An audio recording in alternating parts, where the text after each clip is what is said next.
we're going to have a great webinar today. I'm really excited about our speakers, and it's a great topic. Incentives, fantastic way to make improvements and changes to your farm and get some support while you're doing it. So we've got representatives from federal, state, and regional agencies, as well as private support and RCDs. So first up, we're going to have Carlos Suarez and RaeAnn Dubay talk about NRCS. Carlos is a state conservationist and RaeAnn is an assistant state conservationist. Then we'll have Geetika Joshi, who is a senior environmental scientist with CDFA and runs their Healthy Soils program. Then next we'll have Ryan Villain, who's an air quality specialist with the San Joaquin Valley Air Pollution Control District, which has a wide variety of incentives, many that are complementary to those of CDFA and NRCS.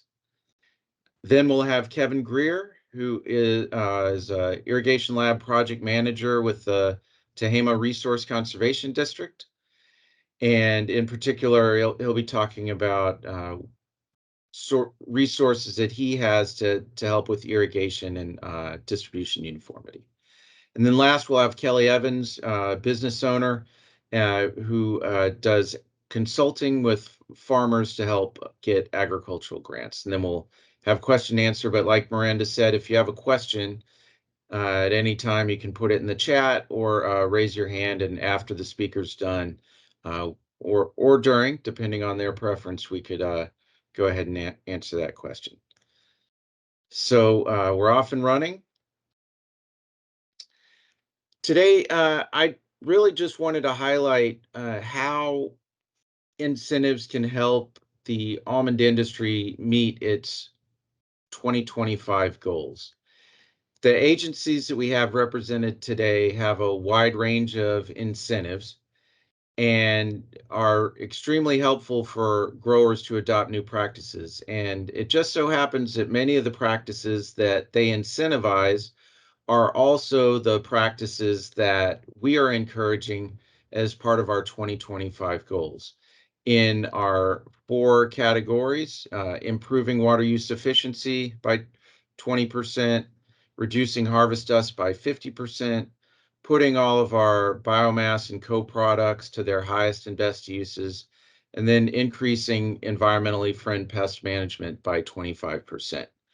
So some of the incentives, and you'll see that some of these are actually covered by multiple agencies. For example, irrigation and nutrition management, both NRCS and CDFA have programs that we'll hear about this morning that can help out in these areas. Low dust harvesters, we've got both NRCS and the Air District that offer an incentive either for purchase or per acre use for a low dust harvester. Then we've got whole orchard recycling, which is helpful towards our zero waste goal. Mating disruption, NRCS has a great program, Integrated Pest Management 595 practice, which can help growers accomplish all of the IPM practices for navel orangeworm management, including mating disruption. And then groundwater recharge. NRCS has a new practice standard this year, and of course, we're in the middle of a drought. So groundwater recharge is a hot topic and something that we encourage all growers to take a hard look at, and we'll be having a guide to help walk through those steps here prior to the next winter, when hopefully we'll get some rain that we can put towards recharge. Next slide. And I also wanted to highlight how right now we've got really good looking budgets, both at the California and the federal level, in terms of providing funds for these incentive programs. So I have some of these currently just proposed on in the California budget, and many of these will be reviewed by GEDICA, but with the district, the farmer program helps with going to Tier 4 engines. The district and CDFA has the alternatives to open ag burn. We have the Healthy Soils program, which helps with cover crops and pollinator habitat. SWEEP for irrigation improvements. A new program to help with whole farm planning for conservation planning. And then multiple other programs as well. And then at the federal level, initiatives which will also support incentive programs and other grower support programs, such as Build Back Better, 30 by 30, pandemic assistance for producers, which you may be familiar with if you use CFAP, and also new programs starting up for climate smart agriculture. And then we've got a new NRCS funds, and that's actually going to be our first speaker, is for a new pilot program, conservation incentive contracts. And that deadline is coming up in less than a week.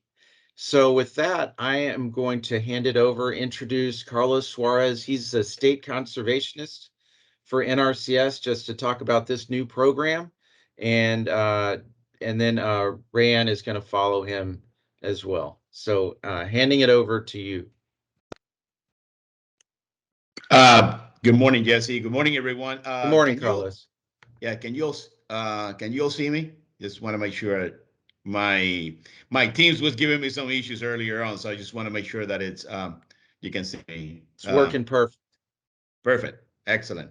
So good morning, everyone. And first of all, thanks so much, Jesse, for allowing myself and RaeAnn, my assistant state conservationist for programs, to participate on this series of trainings, especially this one that is very appropriate and very timely, which is on incentives.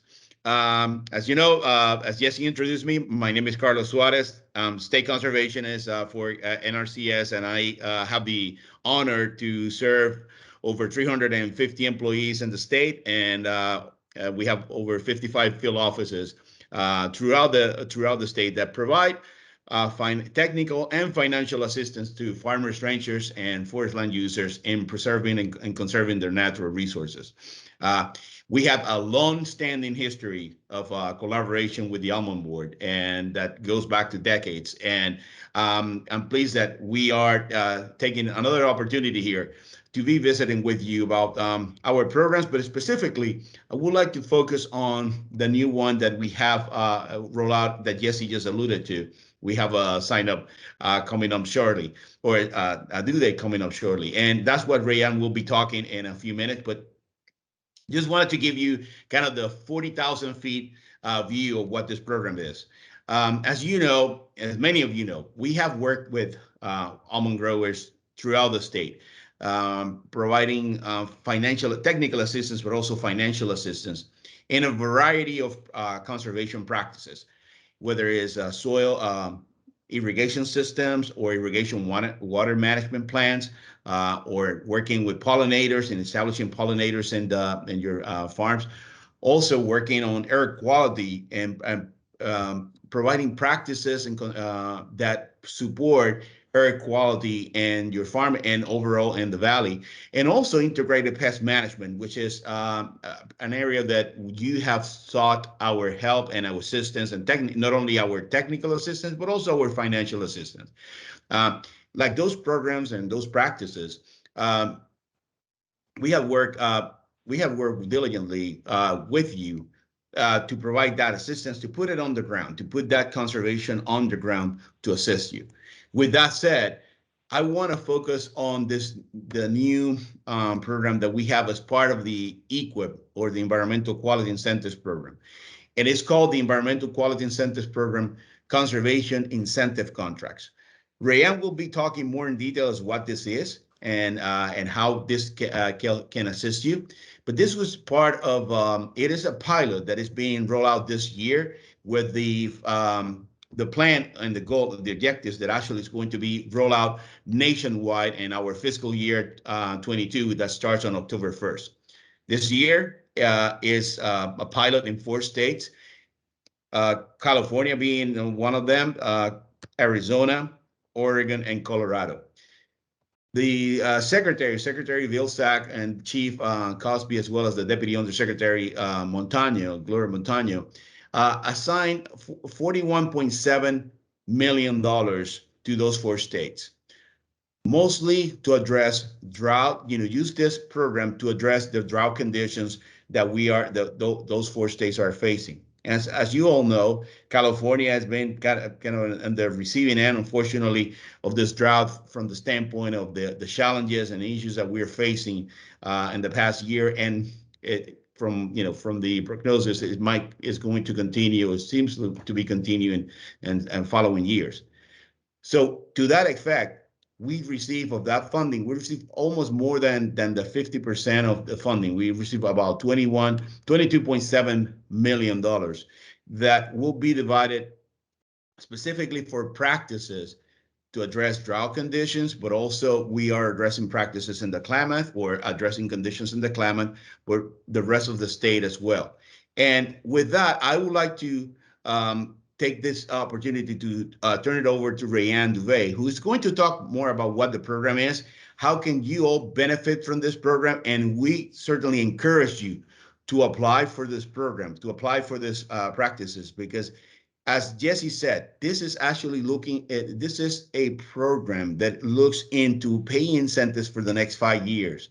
And it is important, it's key that that you participate, that you encourage your fellow almond growers throughout the state to sign up for the program. So with that, Ray, I would like to turn it over to you so that you go into the specifics. As Carlos alluded to earlier, we have a number of practices that we have typically offered to producers, specifically with almonds, that have been very beneficial over the years. And this is an opportunity for some producers to possibly engage in the availability of more practices under a program that they're already very familiar with. So the Environmental Quality Incentives Program, EQIP, now has another offshoot to it that's called Conservation Incentive Contracts. And as Carlos said, there's just over $22 million available here in California for producers. So I'm just going to quickly go through this pilot program and where it's being offered in the state. Let me make sure your slide moves with mine. So again, this is a new program. It is offered under the 2018 Farm Bill. This is the first time it's being rolled out within the 4 states only. So we have a great opportunity to help shape this program into the future. And we know that our almond producers are going to be a really great source of giving us feedback on what works and what doesn't. So we are open to hearing from you. It is designated primarily for drought and climate smart agriculture. We do expect that the program will change into next year. So again, if you have feedback for us, please, we want to hear about it. So the purpose of this program is really to take 2 very popular programs and provide somewhat of a bridge in between the 2. So we have our EQIP program that most folks are very familiar with that deals with installing structural and vegetative practices and also has some management practices. And we also have our conservation stewardship program, which is a longer term program. Typically, the contracts are 5 to 10 years in length, and it offers the availability of enhancements. You do have to enroll your entire operation under our conservation stewardship program. So this EQIP CIC conservation incentive contracts offers a stepping stone from EQIP to CIC. So it does allow producers to implement their projects, but on a smaller scale. There's no requirement to enroll the whole operation. It also provides some additional opportunities, and we're going to go through that here really quickly. So typically through EQIP, we have what I said are conservation practices, and those are typically structural or vegetative, and in some circumstances they are management practices as well, such as irrigation, water management, nutrient management, things of that nature. The availability of enhancements typically only comes through our conservation stewardship program. However, the EQIP CIC program will now make both practices and enhancements available inside of one program. The CSP activities are considered the incentive payment with the contract under CIC. And so there's going to be two methods of payment that occur through this program. If you have a practice, a traditional practice that follows like EQIP, maybe an irrigation system upgrade, you get paid as soon as that is certified as installed to meet standards and specifications. If you were to add an enhancement to your contract, those get certified annually, and then you get paid in the fiscal year following the implementation of the enhancement. These are also up to 5-year contracts, and the option to renew is still not been decided yet. We will be gaining a new farm bill here in the next couple of years, so the final decision on whether or not that renewal will be allowable under EQIP CIC is still something of discussion. So we do have high priority areas that we're focusing on here in California. And here is a representation of what those areas look like.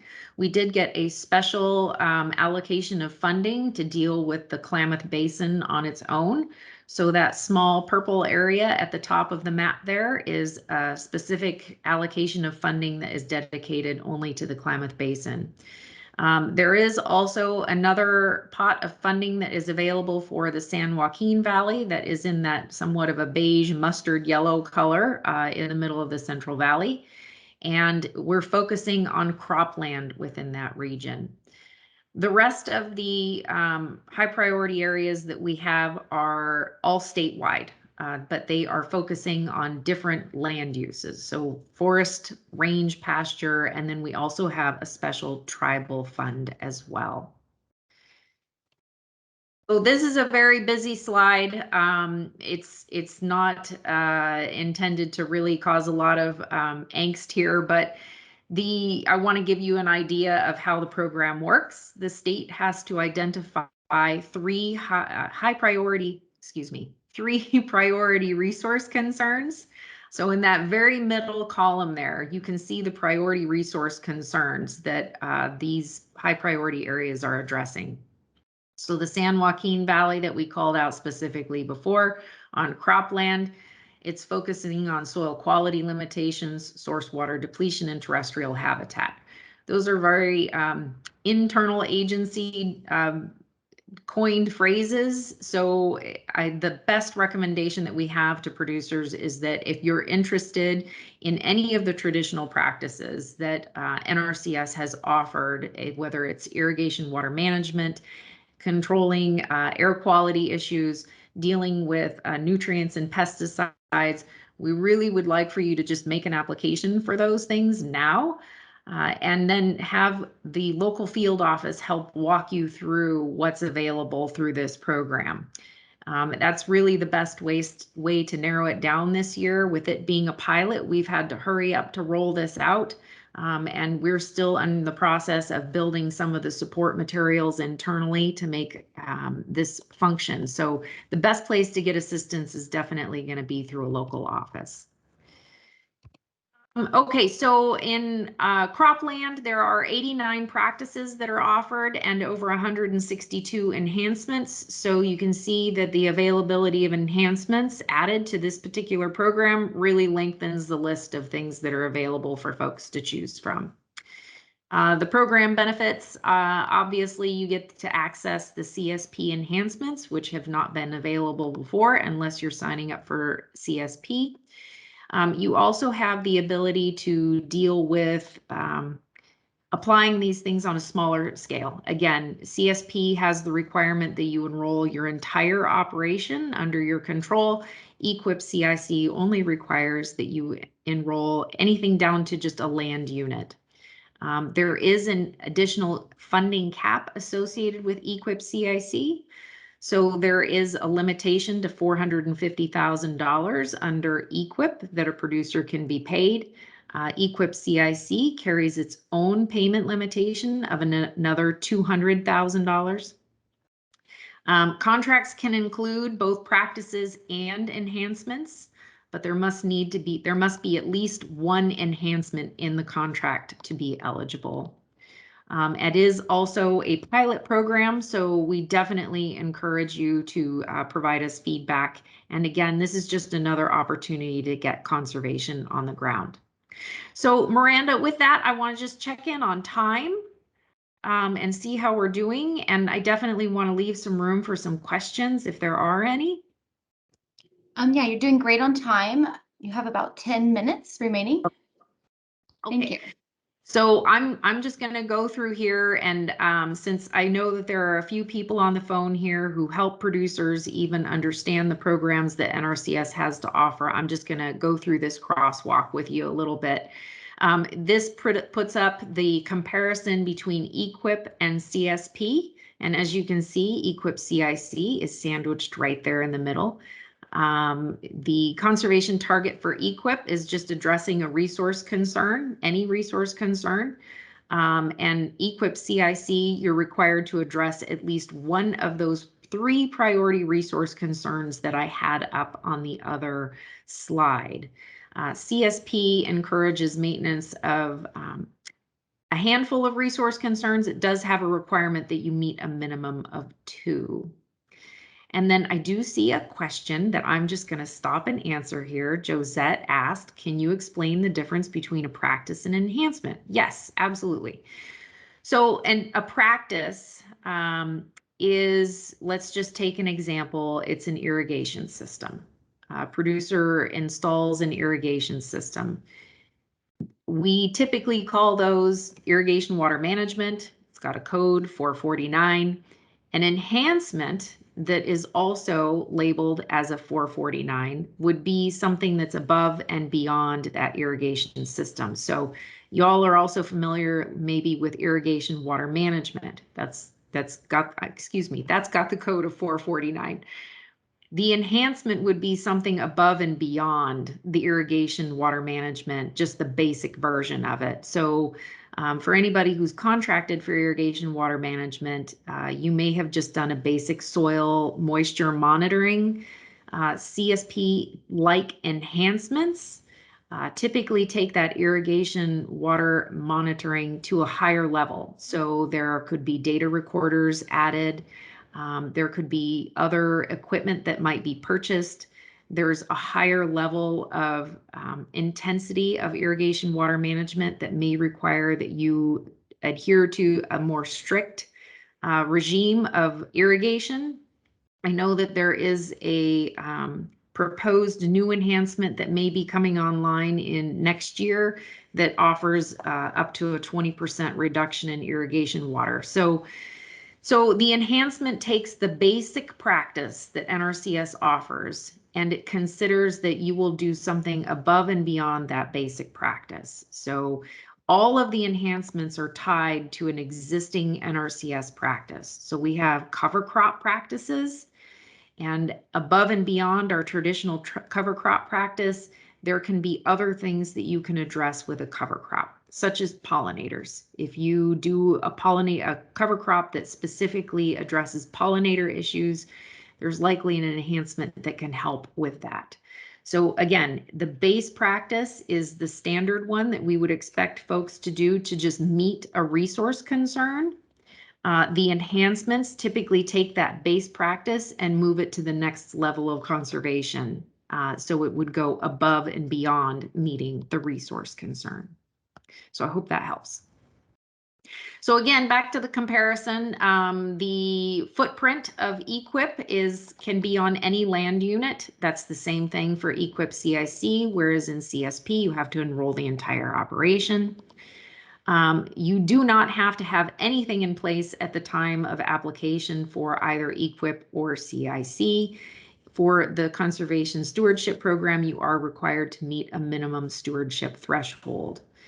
The priority resource concerns, there are none for EQIP. For CIC, you must meet one priority resource concern.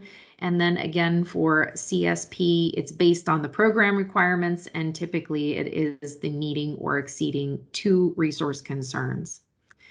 Payment limitations, EQIP, we covered that, $450,000 for EQIP. For conservation incentive contracts, it's an additional $200,000, and then under CSP, the payment limitation is $200,000.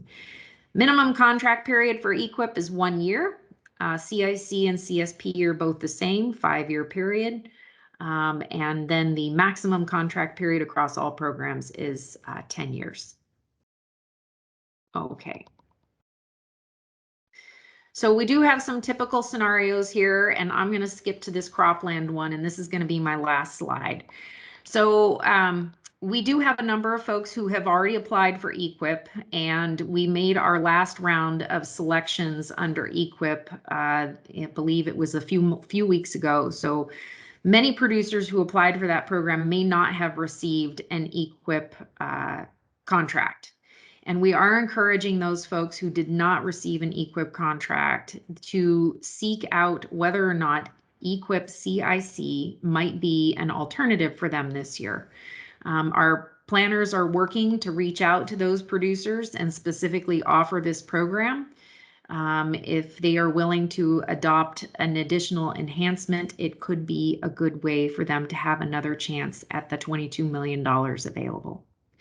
So for those EQIP applications that are on file that already have planned conservation practices, and in this scenario, there's a micro irrigation system that is the example. If someone were applying for a micro irrigation system, that is addressing the priority resource concern of source water depletion. So that meets the requirement of meeting a primary resource concern, a priority resource concern. So below there is a list of enhancements that might be available that could be a companion to that micro irrigation system. There's the intermediate water irrigation management. There's one that is just for 1 year. There's also another one that's available for years 2 through 5. There's also a mulching enhancement for soil health, a controlled traffic farming to reduce compaction, and cover crop to improve soil health and organic matter. So that's just a handful of the enhancements that could be an option for that particular individual to choose from that might work for their operation. And again, it's just selecting one, and there is a payment associated with it. Any of those, all of those will have a lifespan associated with them. And for those practices where there's a lifespan of 1 year, typically those can be scheduled every year within the contract to recur. And with each recurring scheduling becomes another payment. So up to 5 years of a recurring payment for an enhancement. And again, that depends on the lifespan of each enhancement. Know that there's a lot to really think about and understand when it comes to how the program works and how all these rules apply regarding lifespans and how to choose an enhancement. So that's why we encourage producers to go in and work with their field office to get a better idea of how that would specifically help them. And then I saw a question in there, can someone without an existing EQIP application apply? Absolutely. We are encouraging folks to make new applications. The deadline for applications is July 12th, and all it really requires is a phone call to your local office to express some interest. Once you make the phone call, send an email, encourage you to get some confirmation that that was received by the office. They can certainly have you sign an application at a later date. That would need to happen before the ranking happens. But we just need some kind of notice from you as a producer that you are interested in applying for the program, and that can be handled verbally. So hopefully that helps. And Miranda, I'd like to go ahead and just switch over to questions now, if there are any. Yes, absolutely. Does anyone have any questions for RaeAnn? I saw a couple pop up here, so I'm going to try to shift over the chat panel and see if I can catch up with them. Right, and if you do have a question you don't want to and have troubles with the chat function, you can just unmute yourself and feel free to ask any questions. Okay, so Miranda, on my end, it shows that this meeting chat is muted. So maybe you can see questions that are popping up. Okay, I just have Josette just posted a link for those considering cover crops that the Almond Board just released a new best management practice guide for almonds. Other than that, I don't see any other questions in the chat. Great. Okay, so what I can do is I can go ahead and find the web link that offers folks assistance in finding their local office, and I can drop that in the chat as well. And then I saw a question pop up, so can you read that to me, Miranda? AGI thresholds still apply with the new program. So yes, the AGI threshold does apply across all of our programs. And the AGI threshold, I believe, is 900,000. So the applicant can't earn more than 900,000 in non-farm income.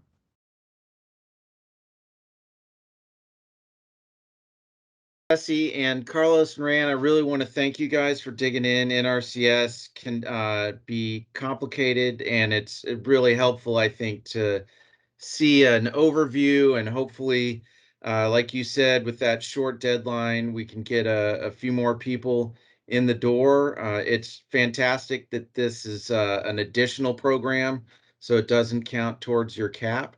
And great reminder that if you've got an existing application, to go ahead and contact your planner and just let them know that you'd like to try for this CIC program as well. So really appreciate you guys jumping on and letting us hear about your programs. Thanks a lot.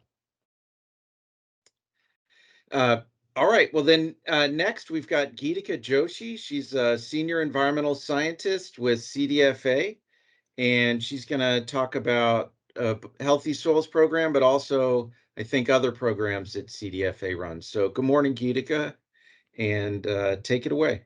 So the Healthy Soils program at CDFA has been around since 2017, and it has two components through which it is implemented.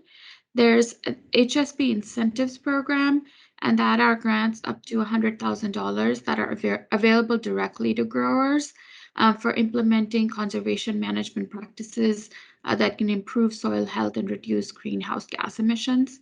And then we have our demonstration projects, and these are designed specifically for showcasing some of the practices that are implemented through the HSP, so that universities, RCDs, growers, nonprofits, et cetera, they can come together as collaboration projects, do some on-farm implementation, and then conduct field days to sort of talk about these practices and their lessons learned with their peers. And they can also have an additional component of data collection. So if they're doing just the outreach part, these are $100,000 awards called Type B. And if they do a research and data collection component, they can get up to $250,000 and are called Type A projects. And we've had a couple of different funding sources for these programs. One is our California Climate Investments. Those are the greenhouse gas reduction funds that come through our cap and trade program. It's not a continuously appropriated program. So what that means is every year when the state budget comes out, the state legislature will negotiate on what's going to happen to the cap and trade budget. And that's how we find out if Healthy Soils program is going to get funding and how much. And another funding source we've had in the past was the Prop 68, which so far has been a one-time funding source.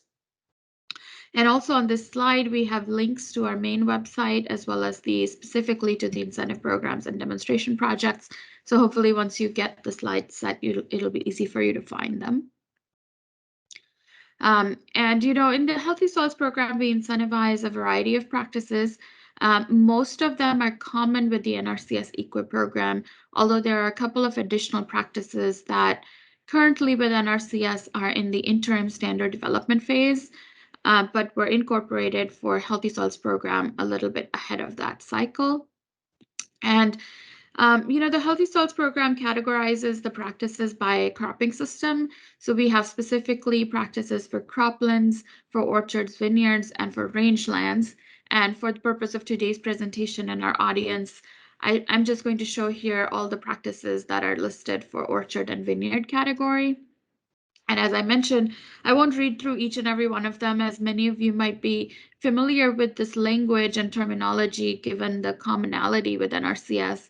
The two practices that are currently a little bit more unique for Healthy Soils program for state are the compost application and the whole orchard recycling, which once the NRCS CPS standard 808 becomes fully implemented, those practices or components of those practices could be covered under 808, but right now Healthy Soils kind of funds them as standalone practices. And on this slide, we have a list of practices that are incentivized under the demonstration projects. So for the Type B outreach and other projects, the only outreach specific projects, all of those previous practices as the incentive program were also eligible. But under those research and data collection category, we also incentivize additional practices that currently we don't have the ability to quantify their greenhouse gas reductions using the Comet Planner tool.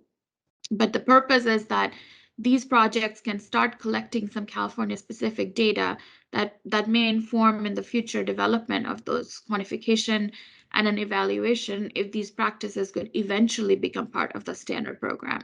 So they're kind of in that test and trial stage. And so these include things like application of anaerobic digestate, compost tea, mycorrhizae, a variety of practices under nutrient management, which is the NRCS 590 practice.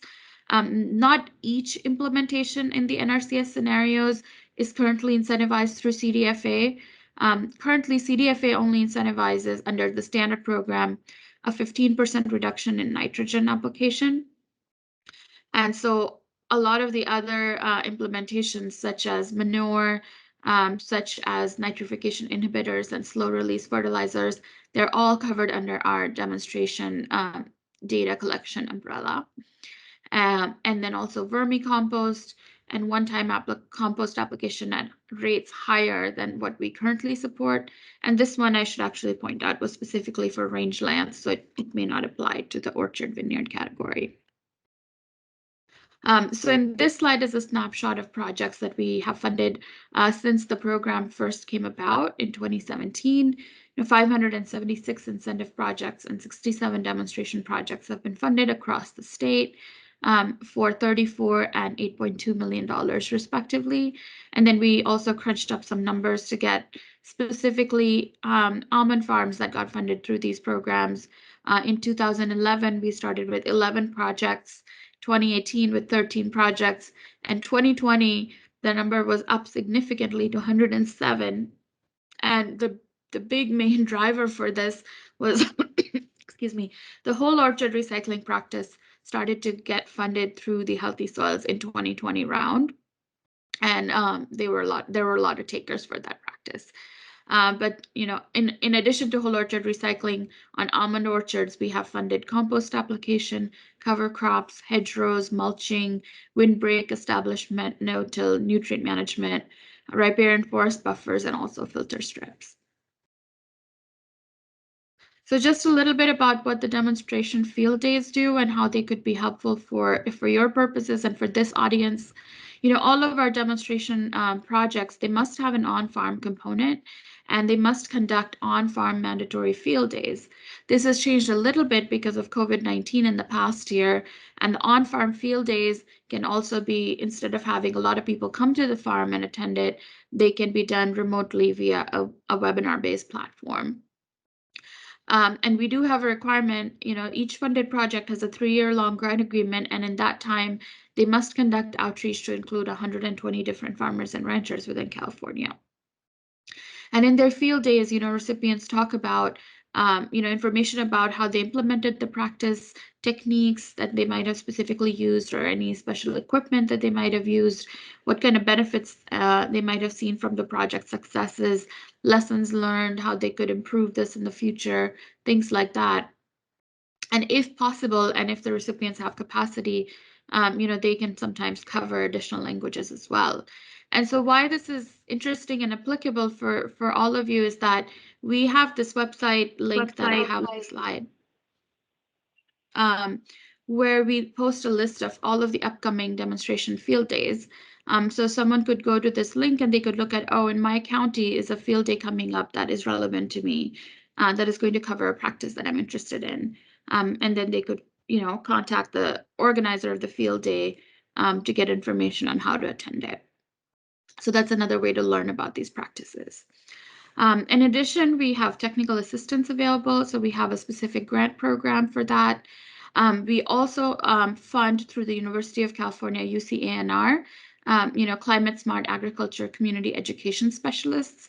And these are UCANR staff that are dedicated to helping people who want to apply to the Healthy Soils Program, or if they have received Healthy Soils Program funding, they can also help with implementation. And they also provide the same service for our SWEEP program, the State Water Efficiency and Enhancement Program. So once again, the list of our grant-funded technical assistance providers is available on our website on the link. You can see the UC Community Education Specialists also host this information on their own website, and they have this map, and there's a lot of coverage in our major agricultural counties with the UC specialists as well. And this has really helped CDFA because in the 2020 round, for example, CDFA had 4 workshops for applicants, but all of the TA providers together conducted 40 additional workshops. So that really boosts those, outreach efforts through us. And they can also sometimes provide multilingual support. And in the past, we've seen them help out with Spanish, Chinese, Hmong, and Portuguese languages.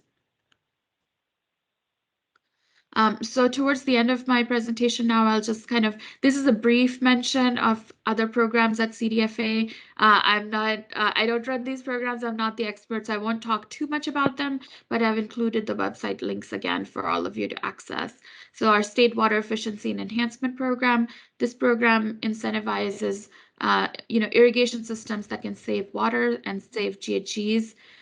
In the past, we've funded about 217 almond orchard projects through SWEEP for about $20.5 million, and I have their website. The Specialty Crop Block Grant Program is federally funded, and almonds being a specialty crop, there are many different types of specialty crop block grants, for marketing, for research, and all kinds of things in between, and this program has a pretty regular annual funding cycle. Then there's also our fertilizer research and education program. Again, this is a little bit more geared towards, universities and CCAs and such who help growers with their fertilizer use. Under the CDFA's Office of Pesticide Consultation and Analysis, we also have programs for proactive integrated pest management solutions, biologically integrated farming systems. I'm not sure about their funding status for this year, but these have been also funded pretty regularly in the past. With that, I'll give a quick funding update, focusing primarily on our climate smart agriculture programs. This budget is still awaited for the cap and trade dollars, but in the May revised version, we had seen, and Jesse mentioned this in his slide as well, 60 million for SWEEP, 100 million for Healthy Soils proposed.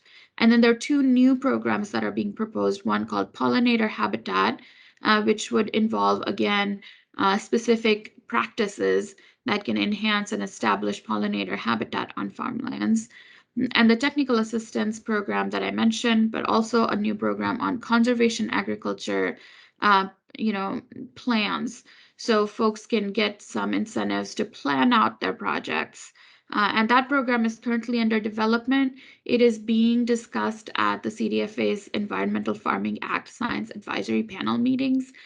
We had just concluded a public comment period on this program, and we will have an update on this program at our upcoming meeting on July 15th. So if you would please like to attend and learn more about the Planning Grants program, that would be a great place to do that. And with that, I'm going to stop my presentation and see if there's time for questions. Yes, we do have one question.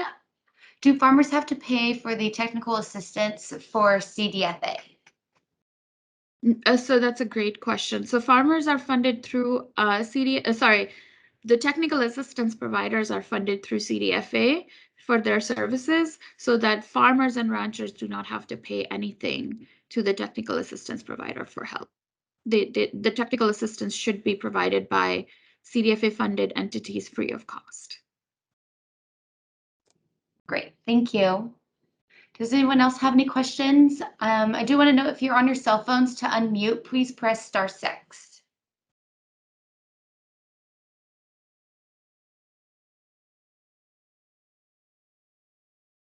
Great.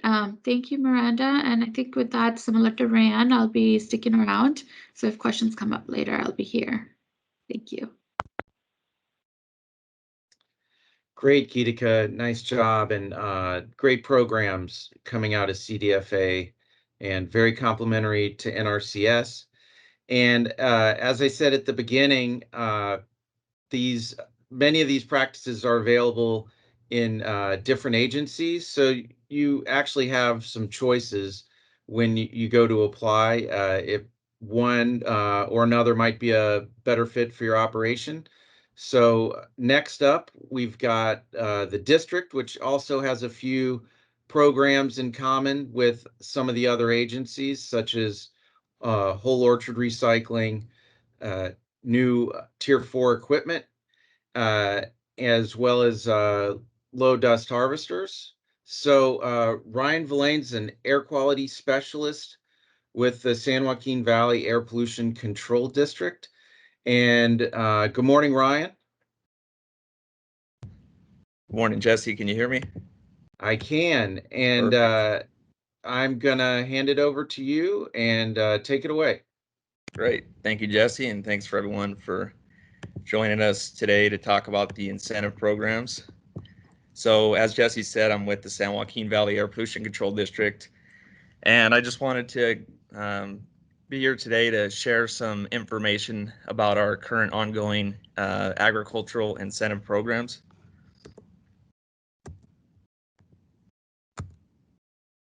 So we'll be going over a few of our programs right now related to the agricultural operations. We've got the low dust nut harvester agricultural tractor replacement. We have the alternatives to agricultural open burning, plus I'll share a little bit about the ag pump program as well. So I'd like to first start with our most recent addition to the bunch. We opened the low dust nut harvester replacement program doors on February the 9th, and we've had a great response so far with quite a few applications. And this program it's a replacement program similar to how our tractor replacement program works. So what it does is it allows a farmer to replace their old conventional nut harvester with a new low dust certified harvester. And the beauty of this program is that we offer 3 different options. So there's some flexibility available to make sure that you have the right setup for your harvesting operation. So we have a PTO to PTO, PTO to self-propelled, and self-propelled option. So what this will do is it'll allow you, if you have a PTO with a Tier 1 or Tier 2 tractor, you can actually replace both of those with a self-propelled unit. And then with the PTO to PTO option, so long as your PTO harvester is being pulled by a Tier 3 or Tier 4 tractor, we can go straight across from a conventional PTO harvester to a new low dust certified. And then same can be said with self-propelled. You would just be an older non-low dust model to be replaced with the newer self-propelled low dust certified model. So we like to pride ourselves in making this application process very straightforward, and we kept the funding very simplistic for this program. We will cover up to 50% of the eligible costs, with funding being limited at $150,000 per application, which in most all cases is sufficient to cover the full 50%. And with this program, we do allow our applicants to submit up to 5 applications. So yeah, we do encourage you to apply for more than just one unit if you have them available. And we have a special allocation of funding for Shafter AB 617 community residents, and it'll actually be open up to the whole 7-mile radius around Shafter. And this can be for those growers who are stationed in Shafter or for custom harvesters who perform more than half of their work within those community boundaries. And what's great about this program with this funding is you'll get 75% incentive versus the 50% of the standard program. And with this particular program, there are no funding or application limits. So then moving on, we of course have our tractor replacement program, which has been a really successful program, an ongoing funding opportunity for both tractors and other mobile equipment replacement options. So everything is pretty much still relatively similar to when the program opened. You know, the incentive amounts, they are based on the horsepower of the new equipment, and we do encourage our applicants to, you know, submit any type of self-propelled piece of equipment that is greater than or 25 horsepower or greater and used to support an ag operation. So that is a question we get by a lot of our folks is, you know, the eligibility of other pieces of equipment, since it's known as the tractor replacement program. But we very much do encourage, you know, reaching out and seeing if your equipment is eligible to be replaced, because we do various types of replacements. So for this program, the old equipment must be tier 0, 1, or 2, and it must be self-propelled, as I stated earlier, with a horsepower rating of 25 or greater. And the applicant must have owned and operated the equipment for the last 2 years. So for the new equipment, what we have in place is a 10-year contract in which our growers will report on a yearly basis of the annual usage in hours. And the equipment that will be purchased to replace the old piece of equipment must be new, considered new by the manufacturer, and it must have less than 250 hours at the time of purchase. It also must be the cleanest equipment available, which in most cases, you know, in today's world, everything is pretty much a tier 4 final at this point. So there are those few that are out there that aren't tier 4 finals, but it just has to be the cleanest available per the manufacturer. So with all of our replacements, as said, it must be like for like. So if you're turning in, say, a wheel loader, it must be replaced with the wheel loader, tractor for tractor, so on and so forth. And then for this program, we just require that the equipment's operated 75% of the time in California, with 50% of that time being operated within the district boundaries. So as for the funding, we have it broken down into 3 separate categories. We have the cotton pickers and wheel loaders at $650 per horsepower. We have the agricultural tractors with 3 separate funding amounts per the horsepower of the new equipment, and then also the specialty equipment, which is pretty much going to cover any self-propelled piece of equipment that doesn't fall under the agricultural tractor and cotton pickers and wheel loaders.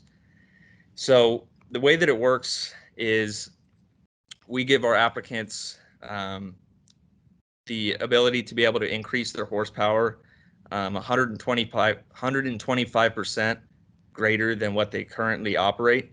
So for instance, the scenario I like to give is if you have a 100 horsepower tractor, we will fund up to 125 horsepower of the new equipment. So that doesn't mean that you're limited to 125 horsepower on the new piece of equipment, but rather the funding will be limited to 125. So if you want to go 150 horsepower to move into a larger tractor, that's perfectly fine. It's just that there will be some funding restrictions with that. So another program that we still have available is kind of the one that started all of our emission reductions incentive programs, is the stationary agricultural irrigation pump repower. So we still have funding for Tier 3 engines going to Tier 4 final, so diesel to diesel, as well as Tier 3 or Tier 4 going to electric from diesel. We also have natural gas to electric.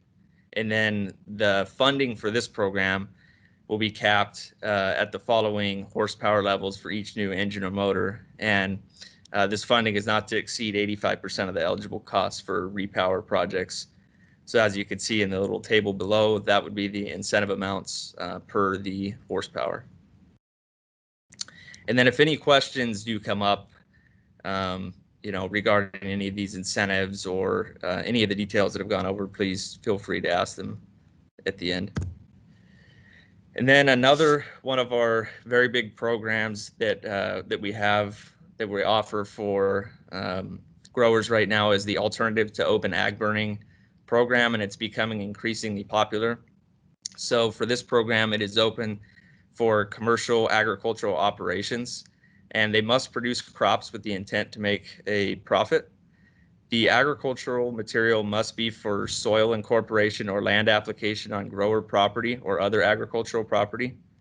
The grower must certify the continued agricultural use of property from which the orchards were removed, and the vouchers will be issued to and redeemed by the growers. As for the incentives for the Alternatives to Ag Burning program, chipping with soil incorporation yields $600 per acre with a max incentive at $60,000. Chipping without soil incorporation yields $300 per acre with a max incentive at $30,000. And the total funding per calendar year is not to exceed $60,000 per applicant.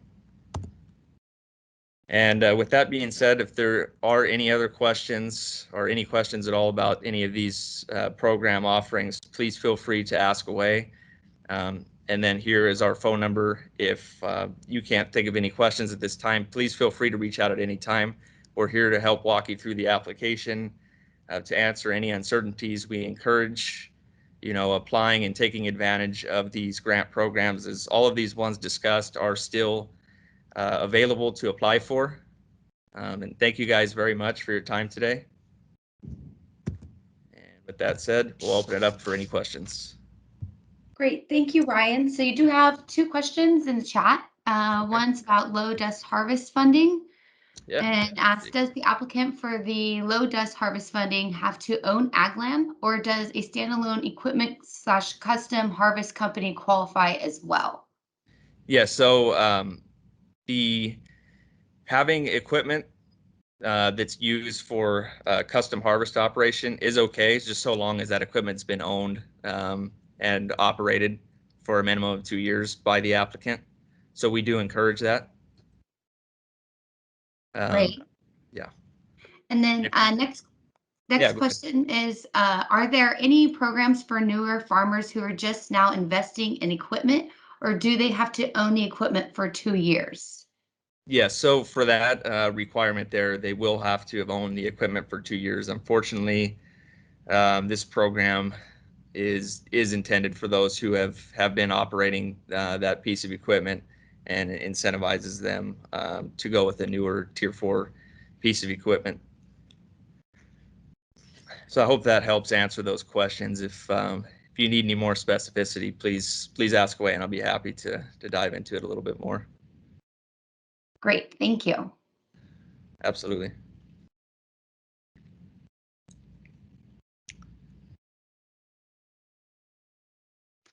Like I said too, if anybody has any additional questions, you can feel free to reach out to us, and one of us would be happy to guide you through any of the process.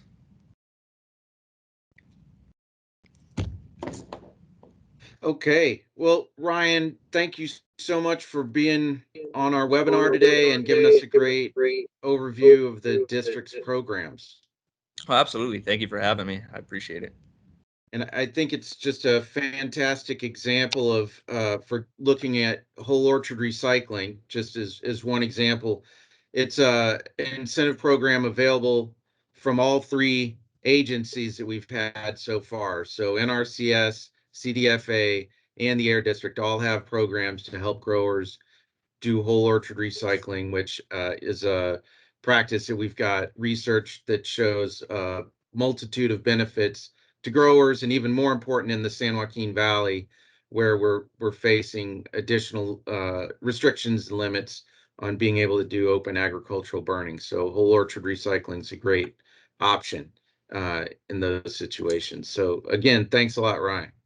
Yeah, thank you. And I also wanted to open this last question up, maybe save it for the end, Miranda, about for newer farmers. There might be some programs through other agencies. Okay, sounds great. All right. Well, next up, we've got Kevin Greer. And Kevin, good morning. Good morning, Jesse. Thank you Hey. guys for having me. Of course. Thank you for being here. We've got you on point. We kind of now switch to the Sacramento Valley portion of our presentation a little bit, although I know that the things you and Kelly are going to talk about are applicable to folks in the San Joaquin Valley as well. But really appreciate you kind of giving us that whole valley perspective. And you're an irrigation lab and project manager, and do a lot of consulting with growers on irrigation systems. So I'm going to hand it over to you and take it away. All right, again, thank you, Jesse and Miranda and the Almond Board for having me. I'm just going to hear and talk about a little bit of the RCD programs that are available, mostly our mobile irrigation lab. And we'll just kind of go through what that program is and who it's available to. These are free irrigation evaluations available to growers in Butte, Glen, Tehama, and Shasta County. Thanks to the Almond Board funding, we've been expanding all the way down into the Sacramento Valley, into the southern Sacramento Valley, down into Yolo and Colusa, Solano, Sacramento County, Yuba Sutter. So we've been basically in the entire Sacramento Valley, thanks to this expanded funding from the Almond Board. For everyone else, maybe in the San Joaquin Valley or anywhere else in California, just consult with your local RCDs. There are more mobile labs throughout the state. Everyone operates a little bit differently, but definitely contact your RCDs to find out if there's one available in your area.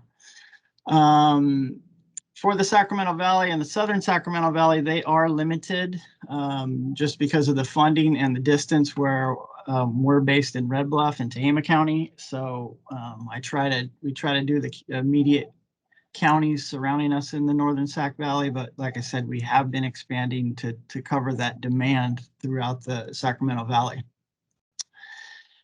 Through these evaluations, we provide a comprehensive irrigation report that is basically a snapshot of the irrigation system.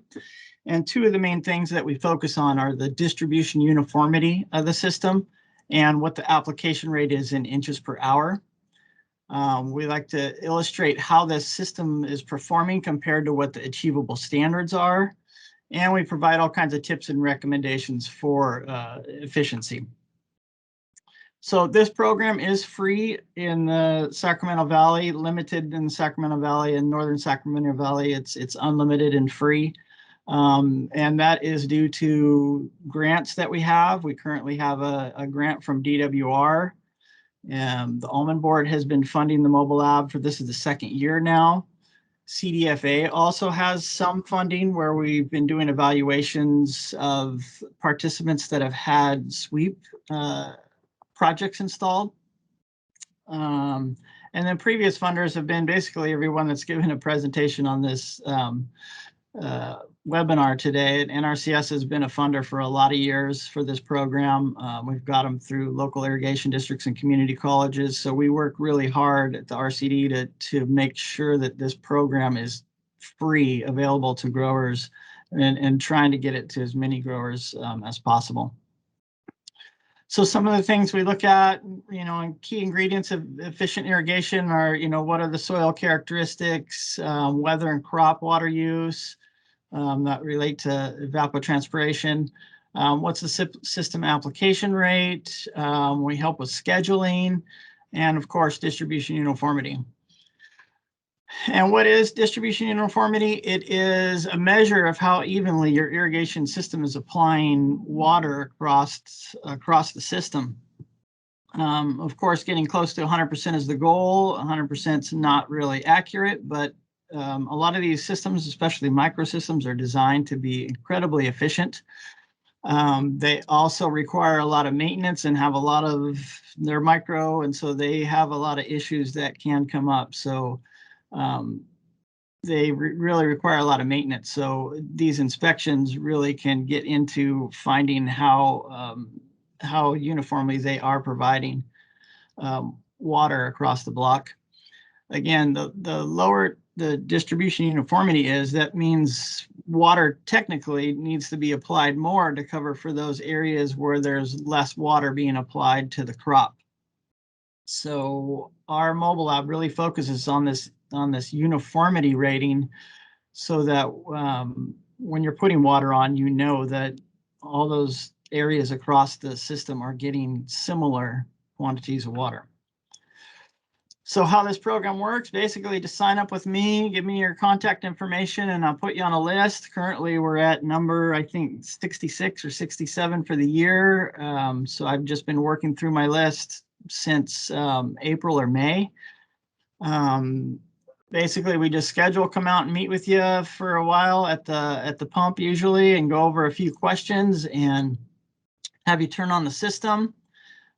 Usually irrigation design plans are nice to have, but not always required. I have a lot of hand-drawn systems. Basically, just need to know how the system's laid out, not all the details of pipe size and all that.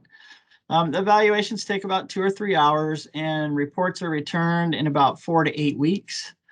Right now, we're definitely at the 8-week mark. You can probably see a lot of papers sitting behind me. They're stacking up a little bit. I try to do as many of these evaluations as possible before almond harvest starts, because I know once that starts, the focus kind of switches from irrigation and efficiency to doing with the harvest. So we try to get out every single day and do at least 1 or 2 of these a day and get them done prior to the first week in August before the harvest starts. So basically what we do is we go out and we do some pressure testing, we do some flow testing, and we create a map.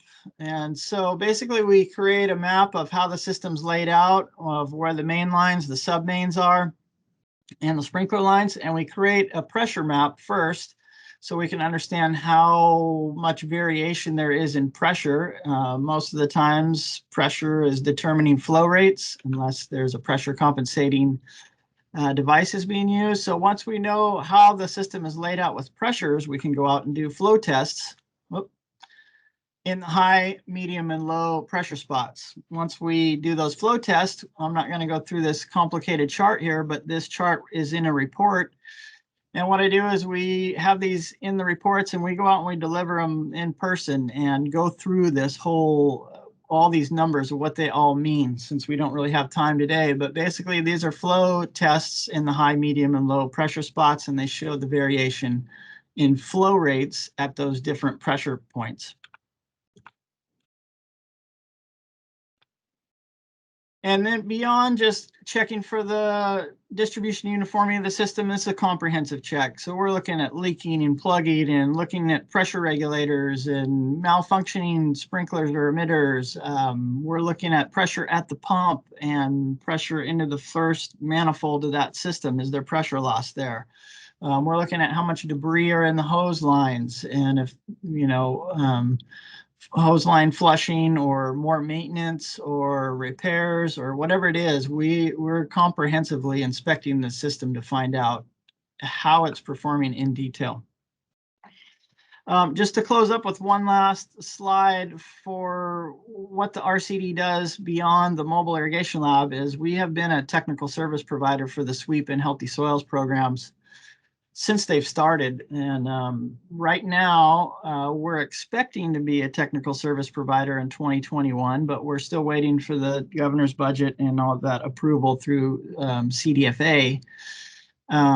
But if you are interested in SWEEP or Healthy Soils, I know someone asked the question earlier about the cost, and we are a free technical service provider as long as we are funded through CDFA, which we're hoping that we are, and we should know soon. We can help with those applications. We can help with whatever your project is, go through the what you want to do and let you know if what you're trying to do qualifies. We're expected, if we are a technical service provider, that we will be holding workshops to go through the entire program. So this is what we've done in the past with both of those programs, and we're pretty experienced with both of them. So I know our RCD has been doing this for a long time, and a lot of other RCDs. So wherever you are in California, reach out to your RCD. I currently just have a contact list, a wait list. So if you're interested, as soon as I hear any word about these programs, I'll send it out to the list of growers that I have signed up so far. We have newly hired employees that are here to work on some of these CDFA programs if we are the TSP. Again, if you're interested in any of these programs, contact your local RCD and visit the CDFA website for more information, updates.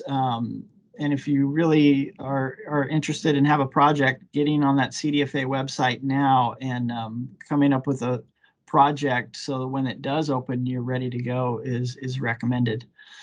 And then all my contact info is listed below. If you have any questions, need any help with these programs, want to sign up for the mobile lab, please feel free to contact me. I'd love to help.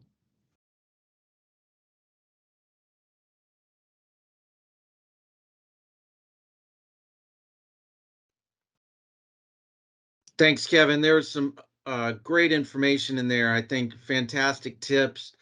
I know once you go through that mobile irrigation lab, you'll get some ideas for how to do improvements, and it just may be that those improvements could be covered by the agencies that are on this call. So really good way just to get ideas on how to improve irrigation, and then go to NRCS, CDFA to get help. And I also think these being a technical service providers, these grant applications are not easy. So working with them, working with folks like yourself, I think is it can be overwhelming, but it shouldn't be, because folks like you are there and can lend a hand. I'm going to post in the chat a link that we've got up on the almonds.com website for all of the available grants to almond growers. Just keep in mind that not everything is open at the same time. Usually there are application windows that you need to track. And yeah, just encourage you, take advantage of these opportunities, and try not to leave money on the table if you can, and take advantage of these programs to make improvements and help us meet those 2025 goals. So again, thanks a lot, Kevin. Really appreciate it. Yep, glad to be here. Okay. And then Kelly Evans, thank you for being on. You've helped out with past Almond Conference presentations. Another person that's out there that can help growers figure out some of these complicated applications. And with Evans Agricultural Consulting, a private consultant. So without further ado, I'm going to hand it over to you, Kelly. Perfect. All right, I'm going to try to share my screen here. Let's get this shared. Okay, am I sharing? Yes? Yep, we can see your slide. Perfect. All right, so I'm just going to talk briefly about some programs to help assist and resources outside of what we was talked about earlier. These programs will really help with all from CDFA to NRCS. So to get started, we're going to talk about Farm Service Agency, so your FSA office, which is a partnering agency with NRCS. So right now they have a program out that I want people to know about. A lot of people don't know yet. It's called the California Agricultural Mediation Program. So this is for farmers and ranchers. It's a great tool because as we all know, there's going to be challenges where you're going to have issues with maybe your farm loan, creditors, neighbors, with leases. Maybe you have an issue with the USDA agency. These mediations are for free, which is really helpful because obviously those areas can cost a lot and we don't have those resources all the time. With mediation, it also handles debt and credit issues. Maybe there's a dispute in between your family with some of the transactions that are going on the farm. So, or a lease with the landlord. What's nice is it's just like regular mediation that you would have to pay for, except for it's free. You have the privacy of nothing goes outside unless all parties agree. So all notes, anything that's talked about is confidential. Once the agreements are made, then the decision is what will be shared outside the meeting. They have a really good success rate with the 75% results and agreements, which is really high for mediation. So I included a link for that. It's just a really good link to keep in your back burner in case you run into an issue. You know, hopefully you never do, but it's nice for if you do have an issue.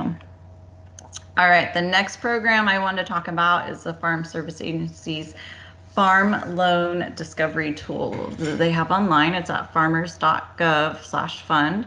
So this is one of those ones, Alec, you asked about how to get help as a beginner farmer. This is really good for beginner farmers to farmers who have been farming for 40 years. So the first one is their direct farm ownership loan.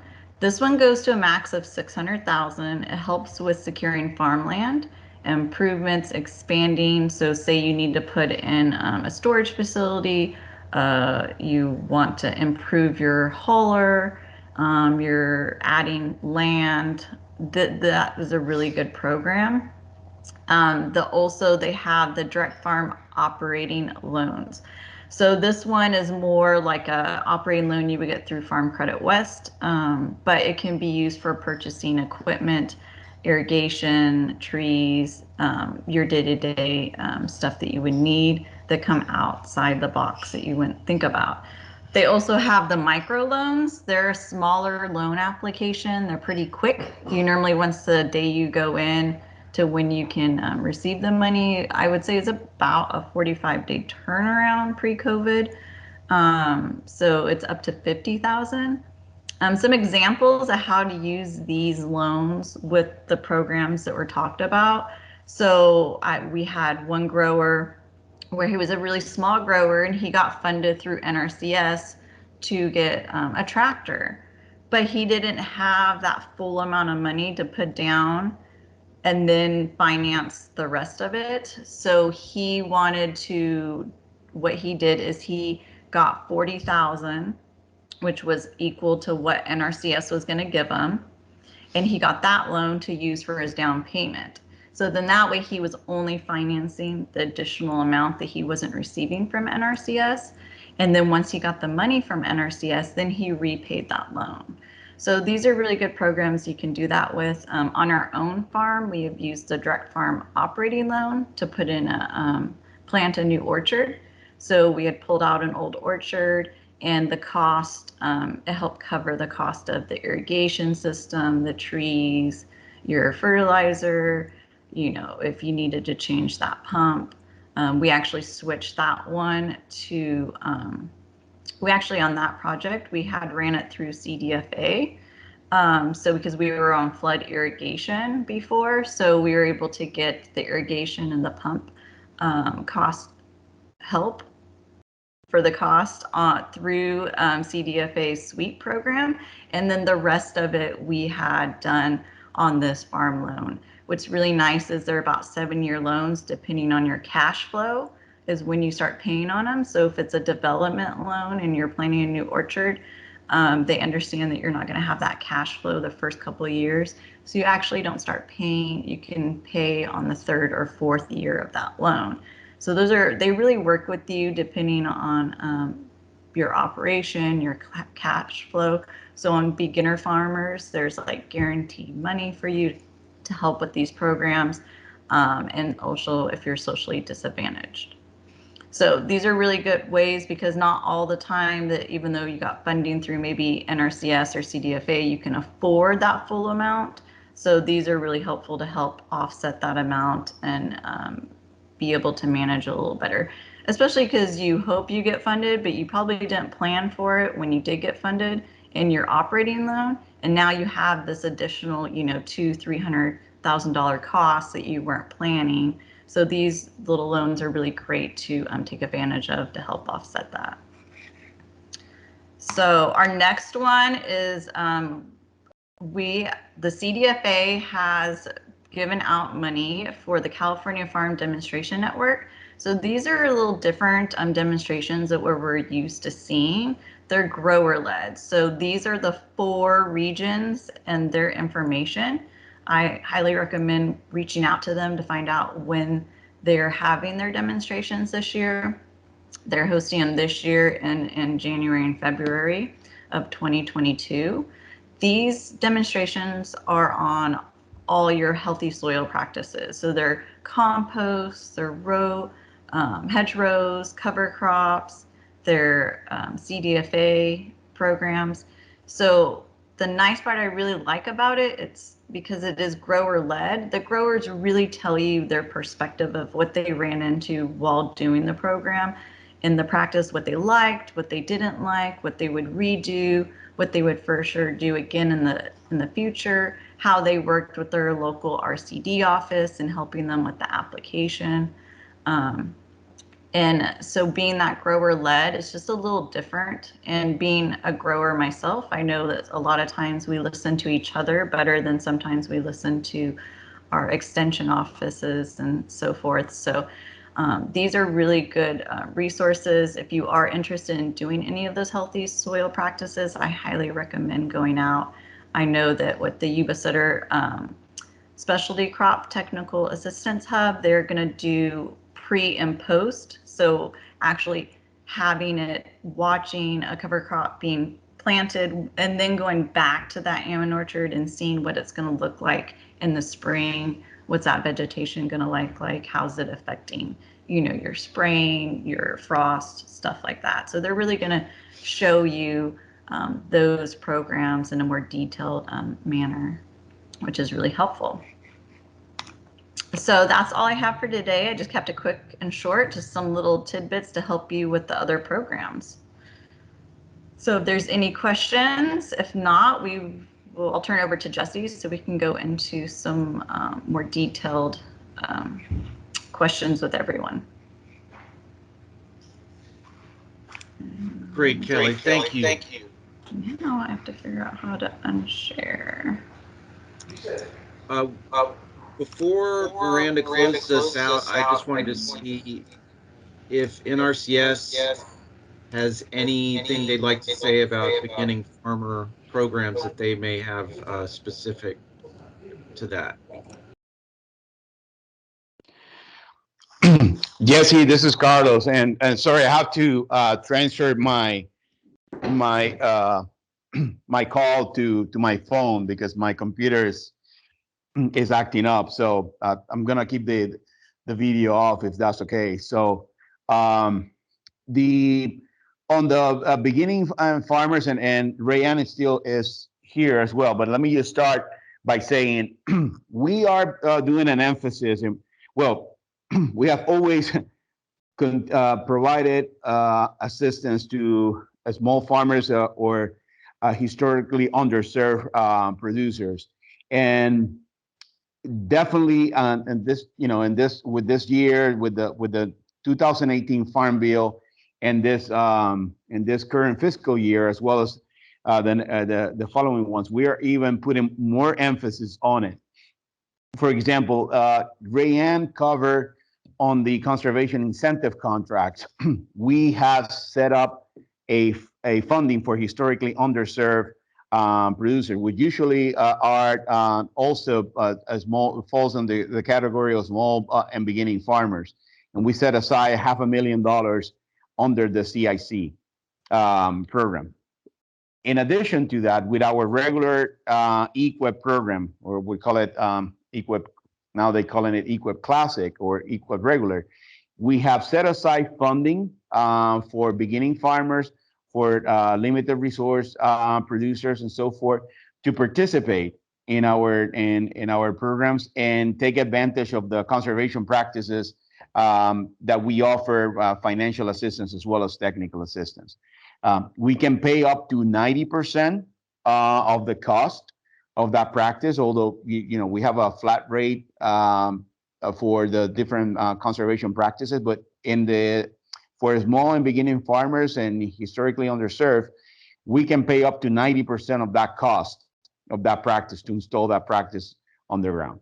So I'm gonna let Ray add anything else or correct anything that I may have said that needed clarification. Ray?